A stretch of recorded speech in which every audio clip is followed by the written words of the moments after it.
Hello, guys. Good afternoon, a good day, good morning. Whatever. So, whatever is your time there, say a good day in general. Well, today is about teaching methods and strategies or teaching approaches and methods. So, actually, this is for science to students.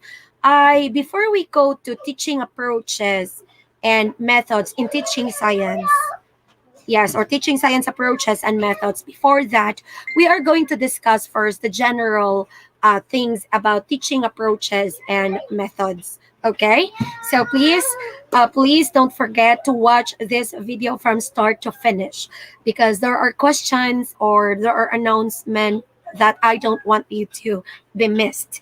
Okay, anyway, so we have your teaching method. So what do we mean by this one? So teaching method, so when we say method, teaching method, it is systematic way of doing something. Systematic way of doing something. So it implies an orderly logical arrangement of steps. It is more procedural. So if you are a teacher, you have this method that you are going to follow. Okay, this is your logical arrangement of steps. So elementary teachers, high school teachers, or especially elementary teachers, they have this logical steps in doing something. So that is the method. Again, a systematic way of doing something. So when we say that something that's inside the class, so it implies an orderly logical arrangement of steps. For example, your method, for example, in general in the classroom, you check the attendance, you what's this? You let the students be settled, and then that's for the classroom method before you start your lesson. But in the lesson itself, you have this logical arrangement of the lesson. Okay, so what is your step-by-step process in presenting the lesson, or what are the things you need your students to do? It is more it is more procedural. Okay, so we have here I got this point from a PowerPoint from the Center of Teaching and Learning. Okay, well, teaching technique. So what is the technique? We had that method, the step by step process, the logical arrangement.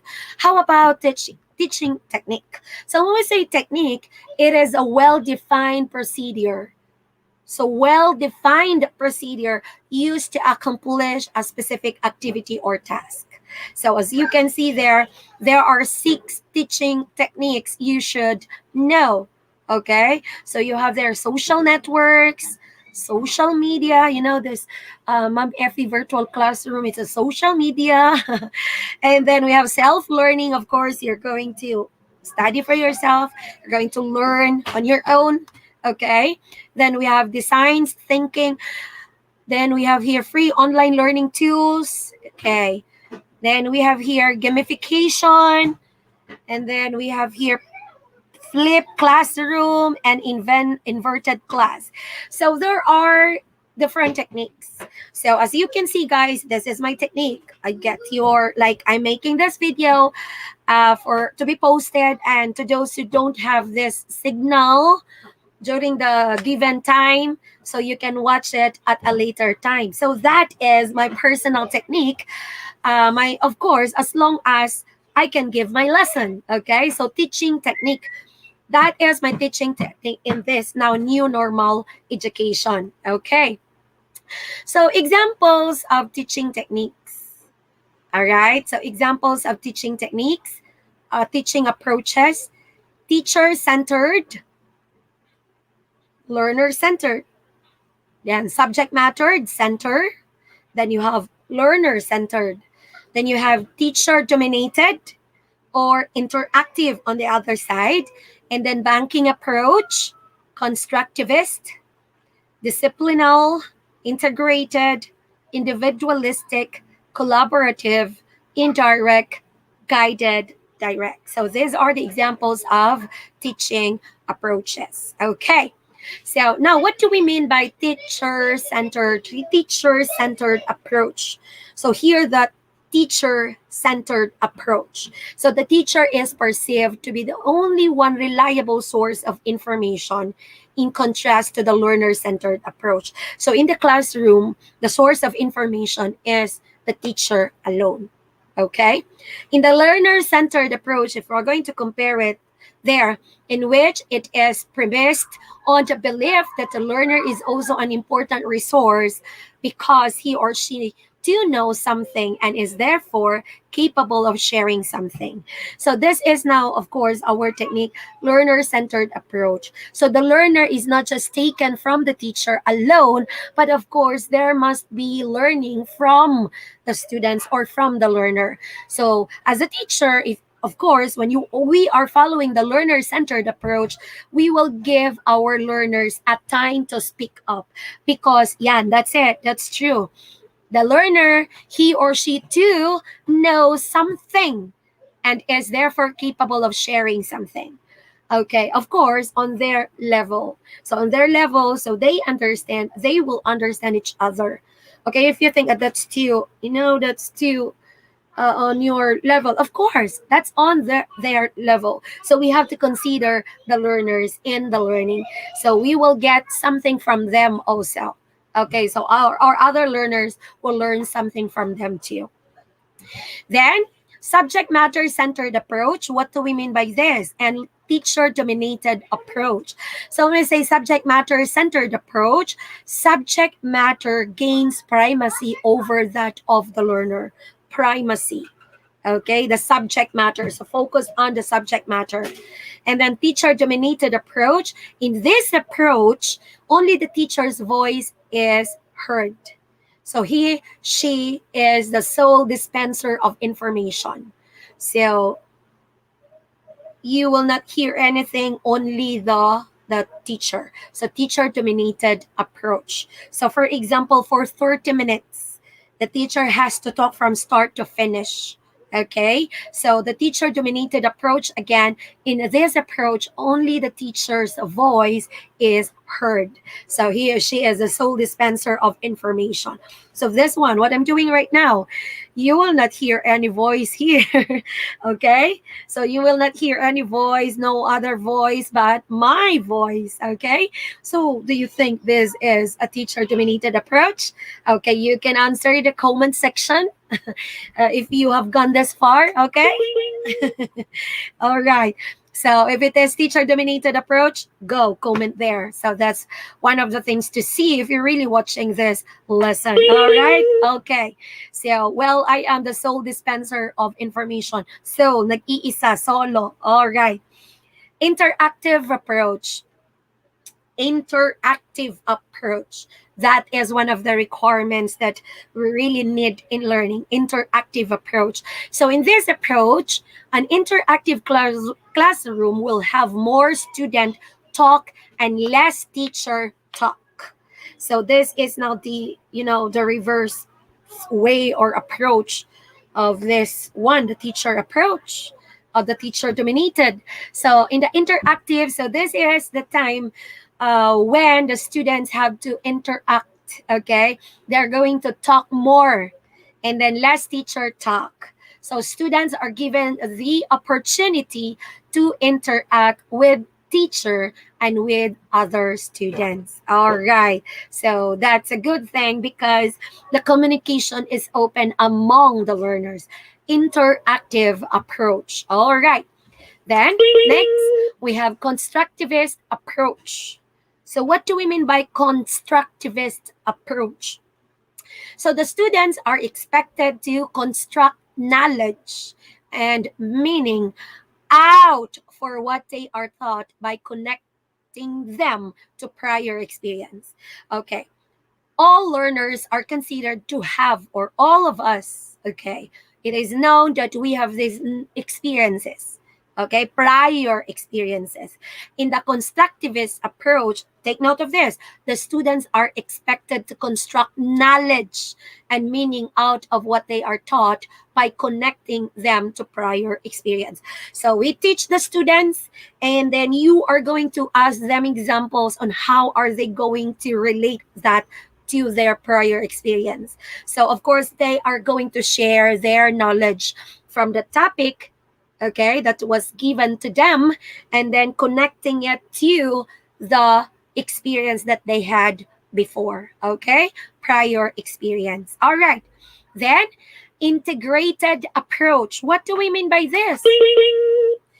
It makes the teacher connects what he or she teaches to other lessons of the same subject.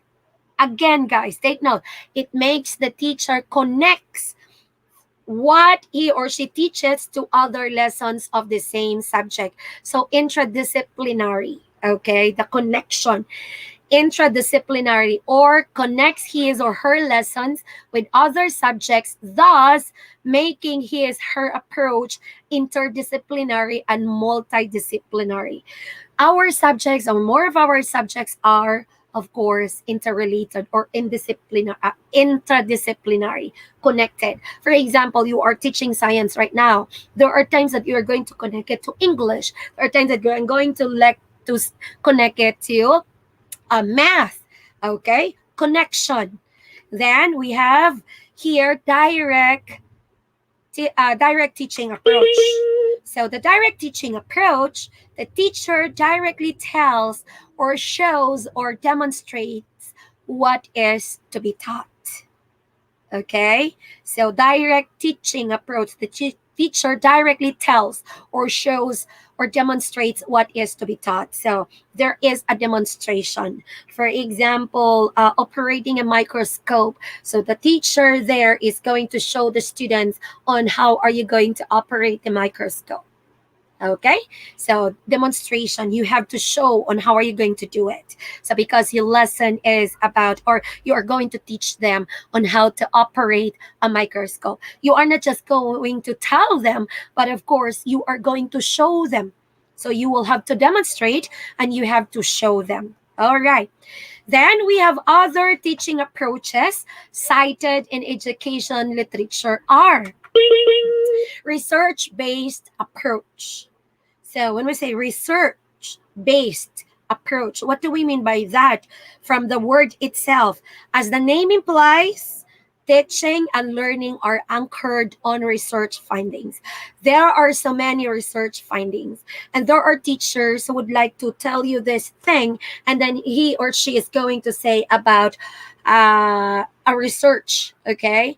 A research is going to relate to it. So the learning is taken, or the information is taken from the research findings. All right. And then the second, we have the whole child approach. So when we say whole child approach, the learning process itself takes into account not only the academic needs of the learners, but also their emotional, creative, psychological, spiritual, and developmental needs. So total, the whole child approach. So you are going to, of course, to dig not only the intellectual aspect of the learner, but there are so many aspects that you have to look into. So emotional, creativity, psychological, spiritual, and developmental needs. So you have to consider this one, whole child approach. So take note of that. So what are the topics, or what are the subjects that need to have this whole child approach? Okay. Then we have this metacognitive approach. Metacognitive approach. So the teaching process brings the learner to the process of thinking about thinking. So of course, thinking process brings the learner to process of thinking about thinking. So the learner reflects on how he learned and on his her ways of learning. So for example, you have your own way of learning. So you will be given a situation, you will be given a case, and then you are going to have this you are going to have this thinking process of thinking on how are you going to think about it. Okay, metacognition. Then we have problem-based approach. So the problem-based approach, as the name implies, the teaching learning process is focused on problems. So the name, as it implies, it focuses on problems. So what do we mean by this? Time is spent on analyzing and solving problems. So of course we encounter this so much in math. Okay, so problem-based approach. You are given a problem, and then you are going to focus on how are you going to solve the problem. Another thing, the logic. For example, there's a case that you're going to analyze. What are you going to do? Okay, so problem-based approach. And then in summary, guys, actually, guys, I don't make this lengthy lesson. I always break it into pieces, like making part one, part two, part three of it. So this is the part one, and I will go part two tonight. But it's not really necessary for you to go with me at the same time.